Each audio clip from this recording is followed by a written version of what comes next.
Día 35. El ahogado más hermoso del mundo. Por Gabriel García Márquez. Los primeros niños que vieron el promontorio oscuro y sigiloso que se acercaba por el mar se hicieron la ilusión de que era un barco enemigo. Después vieron que no llevaba banderas ni arboladura y pensaron que fuera una ballena. Pero cuando quedó varado en la playa le quitaron los matorrales de sargazos, los filamentos de medusas y los restos de cardúmenes y naufragios que llevaba encima, y solo entonces descubrieron que era un ahogado. Habían jugado con él toda la tarde, enterrándolo y desenterrándolo en la arena, cuando alguien los vio por casualidad y dio la voz de alarma en el pueblo. Los hombres que lo cargaron hasta la casa más próxima notaron que pesaba más que todos los muertos conocidos, casi tanto como un caballo, y se dijeron que tal vez había estado demasiado tiempo a la deriva y el agua se le había metido dentro de los huesos. Cuando lo tendieron en el suelo, vieron que había sido mucho más grande que todos los hombres, pues apenas si cabía en la casa, pero pensaron que tal vez la facultad de seguir creciendo después de la muerte estaba en la naturaleza de ciertos ahogados. Tenía el olor del mar y solo la forma permitía suponer que era el cadáver de un ser humano, porque su piel estaba revestida de una coraza de rémora y de lodo. No tuvieron que limpiarle la cara para saber que era un muerto ajeno. El pueblo tenía apenas unas 20 casas de tablas, con patios de piedras sin flores, desperdigadas en el extremo de un cabo desértico. La tierra era tan escasa que las madres andaban siempre con el temor de que el viento se llevara a los niños, y a los muertos que les iban causando los años tenían que tirarlos en los acantilados. Pero el mar era manso y pródigo, y todos los hombres cabían en 7 botes, así que cuando se encontraron el ahogado les bastó con mirarse los unos a los otros para darse cuenta de que estaban completos. Aquella noche no salieron a trabajar en el mar. Mientras los hombres averiguaban si no faltaba alguien en los pueblos vecinos, las mujeres se quedaron cuidando al ahogado. Le quitaron el lodo con tapones de esparto, le desenredaron del cabello los abrojos submarinos y le rasparon la rémora con fierros de desescamar pescados. A medida que lo hacían, notaron que su vegetación era de océanos remotos y de aguas profundas, y que sus ropas estaban en piltrafas, como si hubiera navegado por entre laberintos de corales. Notaron también que sobrellevaba la muerte con altivez, pero no tenía el semblante solitario de los otros ahogados del mar, ni tampoco la catadura sórdida y menesteroso de los ahogados fluviales. Pero solamente cuando acabaron de limpiarlo tuvieron conciencia de la clase de hombre que era, y entonces se quedaron sin aliento. No solo era el más alto, el más fuerte, el más viril y el mejor armado que habían visto jamás, sino que todavía cuando lo estaban viendo no les cabía en la imaginación. No encontraron en el pueblo una cama bastante grande para tenderlo, ni una mesa bastante sólida para velarlo. No le vinieron los pantalones de fiesta de los hombres más altos, ni las camisas dominicales de los más corpulentos, ni los zapatos del mejor plantado. Fascinadas por su desproporción y su hermosura, las mujeres decidieron entonces hacerle unos pantalones con un pedazo de vela cangreja y una camisa de bramante de novia para que pudiera continuar su muerte con dignidad. Mientras cosían sentadas en círculo, contemplando el cadáver entre puntada y puntada, les parecía que el viento no había sido nunca tan tenaz ni el Caribe había estado nunca tan ansioso como aquella noche, y suponían que esos cambios tenían algo que ver con el muerto.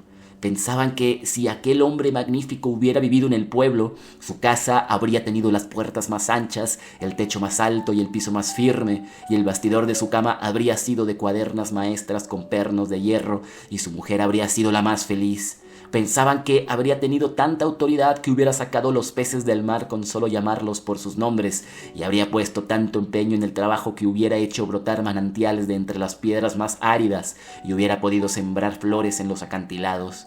Lo compararon en secreto con sus propios hombres, pensando que no serían capaces de hacer en toda una vida lo que aquel era capaz de hacer en una noche, y terminaron por repudiarlos en el fondo de sus corazones como los seres más escuálidos y mezquinos de la tierra. Andaban extraviadas por esos dédalos de fantasía, cuando la más vieja de las mujeres, que por ser la más vieja, había contemplado al ahogado con menos pasión que compasión, suspiró. Tiene cara de llamarse Esteban. Era verdad, a la mayoría le bastó con mirarlo otra vez para comprender que no podía tener otro nombre. Las más porfiadas, que eran las más jóvenes, se mantuvieron con la ilusión de que al ponerle la ropa, tendido entre flores y con unos zapatos de charol, pudiera llamarse Lautaro, pero fue una ilusión vana. El lienzo resultó escaso, los pantalones mal cortados y peor cosidos le quedaron estrechos, y las fuerzas ocultas de su corazón hacían saltar los botones de la camisa. Después de la medianoche se adelgazaron los silbidos del viento y el mar cayó en el sopor del miércoles. El silencio acabó con las últimas dudas. Era Esteban. Las mujeres que lo habían vestido, las que lo habían peinado, las que le habían cortado las uñas y raspado la barba, no pudieron reprimir un estremecimiento de compasión cuando tuvieron que resignarse a dejarlo tirado por los suelos. Fue entonces cuando comprendieron cuánto debió haber sido de infeliz con aquel cuerpo descomunal, si hasta después de muerto le estorbaba. Lo vieron condenado en vida a pasar de medio lado por las puertas, a descalabrarse con los travesaños, a permanecer de pie en las visitas sin saber qué hacer con sus tiernas y rosadas manos de buey de mar, mientras la dueña de casa buscaba la silla más resistente y le suplicaba muerta de miedo: «Siéntese aquí, Esteban, hágame el favor», y él recostado contra las paredes, sonriendo: «No se preocupe, señora, así estoy bien», con los talones en carne viva y las espaldas escaldadas de tanto repetir lo mismo en todas las visitas. «No se preocupe, señora, así estoy bien», solo para no pasar vergüenza de desbaratar la silla. ¿Y acaso sin haber sabido nunca que quienes le decían «No te vayas, Esteban, espérate siquiera hasta que hierva el café», eran los mismos que después susurraban «Ya se fue el bobo grande, qué bueno, ya se fue el tonto hermoso»? Esto pensaban las mujeres frente al cadáver un poco antes del amanecer. Más tarde, cuando le taparon la cara con un pañuelo para que no le molestara la luz, lo vieron tan muerto para siempre, tan indefenso, tan parecido a sus hombres, que se les abrieron las primeras grietas de lágrimas en el corazón. Fue una de las más jóvenes la que empezó a sollozar. Las otras, asentándose entre sí, pasaron de los suspiros a los lamentos, y mientras más sollozaban, más deseos sentían de llorar, porque el ahogado se les iba volviendo cada vez más Esteban, hasta que lo lloraron tanto que fue el hombre más desvalido de la tierra, el más manso y el más servicial, el pobre Esteban. Así que, cuando los hombres volvieron con la noticia de que el ahogado no era tampoco de los pueblos vecinos, ellas sintieron un vacío de júbilo entre las lágrimas. «Bendito sea Dios», suspiraron, «es nuestro». Los hombres creyeron que aquellos aspavientos no eran más que frivolidades de mujer. Cansados de las tortuosas averiguaciones de la noche, lo único que querían era quitarse de una vez el estorbo del intruso antes de que prendiera el sol bravo de aquel día árido y sin viento. Improvisaron unas zangarillas con restos de trinquetes y botavaras y las amarraron con carlingas de altura para que resistieran el peso del cuerpo hasta los acantilados. Quisieron encadenarle a los tobillos un ancla de buque mercante para que fondeara sin tropiezos en los mares más profundos, donde los peces son ciegos y los buzos se mueren de nostalgia, de manera que las malas corrientes no fueran a devolverlo a la orilla como había sucedido con otros cuerpos. Pero mientras más se apresuraban, más cosas se les ocurrían a las mujeres para perder el tiempo. Andaban como gallinas asustadas picoteando amuletos de mar en los arcones, unas estorbando aquí porque querían ponerle al ahogado los escapularios del buen viento, otras estorbando allá para abrocharse una pulsera de orientación, y al cabo de tanto: «Quítate de ahí, mujer, ponte donde no estorbes, mira que casi me haces caer sobre el difunto». A los hombres se les subieron al hígado las suspicacias y empezaron a rezongar que con qué objeto tanta ferretería de altar mayor para un forastero, si por muchos estoperoles y calderetas que llevaba encima se lo iban a masticar los tiburones. Pero ellas seguían tripotando sus reliquias de pacotilla, llevando y trayendo, tropezando, mientras se les iba en suspiros lo que no se les iba en lágrimas. Así que los hombres terminaron por despotricar que de cuándo acá semejante alboroto por un muerto al garete, un ahogado de nadie, un fiambre de mierda. Una de las mujeres, mortificada por tanta insolencia, le quitó entonces al cadáver el pañuelo de la cara, y también los hombres se quedaron sin aliento. Era Esteban. No hubo que repetirlo para que lo reconocieran. Si les hubieran dicho Sir Walter Raleigh, quizás hasta ellos se habrían impresionado con su acento de gringo, con su guacamayo en el hombro, con su arcabuz de matar caníbales. Pero Esteban solamente podía ser uno en el mundo, y allí estaba tirado como un sábalo, sin botines, con unos pantalones de 7 mesino y esas uñas rocallosas que solo podían cortarse a cuchillo. Bastó con que le quitaran el pañuelo de la cara para darse cuenta de que estaba avergonzado, de que no tenía la culpa de ser tan grande, ni tan pesado, ni tan hermoso, y si hubiera sabido que aquello iba a suceder, habría buscado un lugar más discreto para ahogarse. En serio, me hubiera amarrado yo mismo un áncora de galón en el cuello y hubiera trastabillado como quien no quiere la cosa en los acantilados, para no andar ahora estorbando con este muerto de miércoles, como ustedes dicen, para no molestar a nadie con esta porquería de fiambre que no tiene nada que ver conmigo. Había tanta verdad en su modo de estar que hasta los hombres más suspicaces, los que sentían amargas las minuciosas noches del mar temiendo que sus mujeres se cansaran de soñar con ellos para soñar con los ahogados, hasta esos y otros más duros, se estremecieron en los tuétanos con la sinceridad de Esteban. Fue así como le hicieron los funerales más espléndidos que podían concebirse para un ahogado expósito.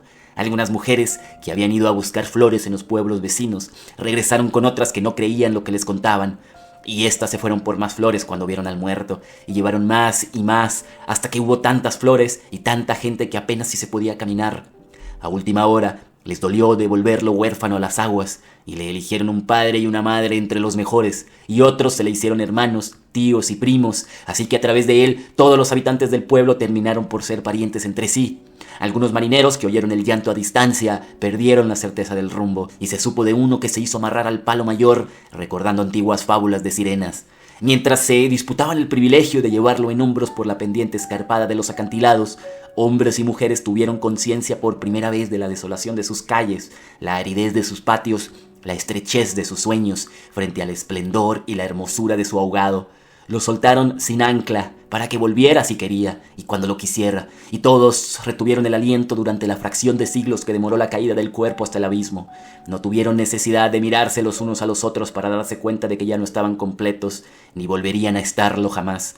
Pero también sabían que todo sería diferente desde entonces, que sus casas iban a tener las puertas más anchas, los techos más altos, los pisos más firmes, para que el recuerdo de Esteban pudiera andar por todas partes sin tropezar con los travesaños y que nadie se atreviera a susurrar en el futuro: ya murió el bobo grande, qué lástima. Ya murió el tonto hermoso, porque ellos iban a pintar las fachadas de colores alegres para eternizar la memoria de Esteban, y se iban a romper el espinazo excavando manantiales en las piedras y sembrando flores en los acantilados, para que los amaneceres de los años venturos, los pasajeros de los grandes barcos despertaran sofocados por un olor de jardines en alta mar, y el capitán tuviera que bajar de su alcázar con su uniforme de gala, con su astrolabio, su estrella polar y su ristra de medallas de guerra, y señalando el promontorio de rosas en el horizonte del Caribe, dijera en 14 idiomas: miren allá, donde el viento es ahora tan manso que se queda a dormir debajo de las camas, allá, donde el sol brilla tanto que no saben hacia dónde girar los girasoles,